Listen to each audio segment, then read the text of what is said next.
Le froid de l'aube s'infiltrait entre les ruelles de Montmartre.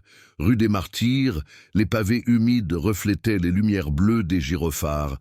L'inspecteur Julien Moreau, la cinquantaine, uniforme impeccable, regard dur, avançait d'un pas ferme. Il venait d'être appelé pour une perturbation publique. Devant lui, un homme assis contre un mur, vêtu d'un manteau sale et déchiré, tremblait sous le froid. « Debout, montre-moi tes papiers immédiatement !» L'homme leva la tête, les yeux fatigués, la voix hésitante. « Je n'en ai plus, monsieur. » Julien soupira, agacé. Toujours la même excuse, pensa-t-il. Il l'attrapa par le col et le força à se lever. Les passants, choqués, restèrent silencieux. « Tu crois que la rue t'appartient ?» lança-t-il d'un ton méprisant. Une larme coula sur le visage du sans-abri. « Je ne voulais déranger personne. Je voulais juste dormir un peu au chaud. » Julien détourna le regard, froid et distant. Il fouilla dans le manteau du vieil homme et en sortit un portefeuille usé. À l'intérieur, un papier plié, jauni par le temps. Il l'ouvrit.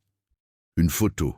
2 enfants riant devant une maison au bord de la Loire. Julien sentit son cœur se figer. Il retourna la photo et lut, les mains tremblantes, « Luc Moreau, 1989 ».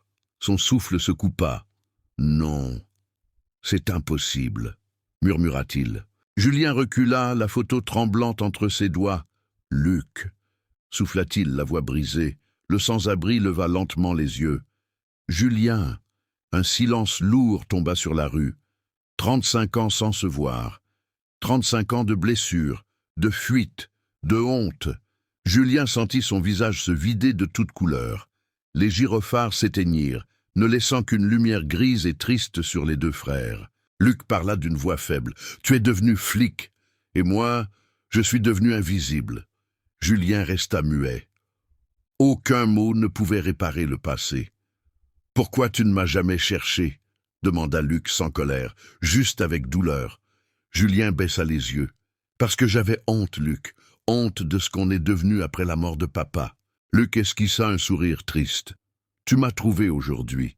Peut-être que c'est tout ce que Dieu voulait. » Julien ôta son manteau et le posa sur les épaules de son frère.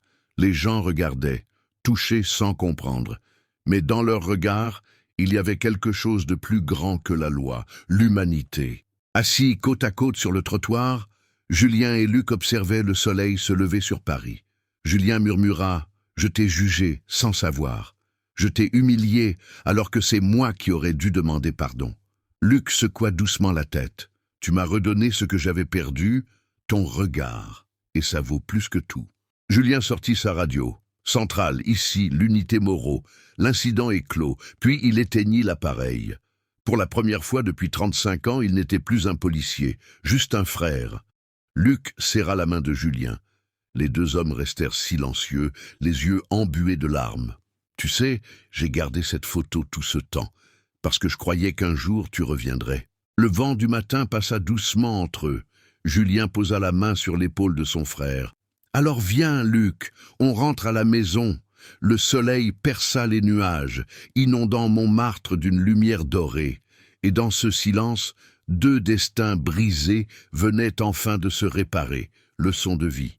Parfois, la justice ne se rend pas dans un tribunal, mais dans un simple pardon. C'était l'histoire d'aujourd'hui. Écris dans les commentaires le nom de ta ville, je veux savoir d'où tu nous regardes. Et si tu n'es pas encore abonné à la chaîne, profites-en pour t'abonner maintenant et partage cette vidéo avec plus de personnes. Je t'attends dans la prochaine vidéo.